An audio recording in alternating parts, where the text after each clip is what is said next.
The two biggest stories in the NBA this week involve two of the league's best centers, Hakeem Olajuwon and David Robinson. Now, earlier this week, the Houston Rockets suspended Olajuwon for failing to play last Saturday against the Sacramento Kings. Olajuwon claimed that his hamstring was hurt, but the team said he was merely trying to renegotiate his contract. I think all we can do is refer to the long-standing history of Hakeem and the constant renegotiation demands and trade demands that he's made over the history of this franchise since he's been here. Those came to a head earlier in the week. His last statement to us was that if we were not willing to renegotiate the deal, then he was going to have to do what he had to do, and we were going to have to do what we had to do. Last night, the Rockets were in Portland without Hakeem. CLYDE DREXLER leading the Blazers with 19 of his game-high 26 points in the second half. On this sequence, Bernard Maxwell loses the handle. Portland fast break. Drexler to Terry Porter. The Blazers go on to the 115-95 win. Rockets have dropped the last 5 without Hakeem. I don't think any of the guys resented. I think, as far as we're concerned, he's injured. That's what he said, and that's what we believe. You know, that's our teammate, and this is anybody in the locker room get hurt. There's no player in the locker room going to question that.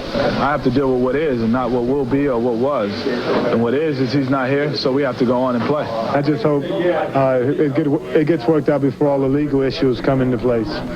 Because the only people that are going to win are going to be the lawyers. And we are joined by our esteemed NBA insider, Pete Bessie. Pete, what's your feel of the Olajuwon situation? Well, despite the fact that Ricky Henderson has come to Hakeem's defense, turning on Ricky Henderson now. I tend to side with management in this case. I talked to Leif Ventress, who represented Hakeem through 3 renegotiations, and he bailed out of this latest one because Hakeem demanded that they go in, and he kept telling Ventress that if they didn't renegotiate, that he would sit. So I got to go along with management.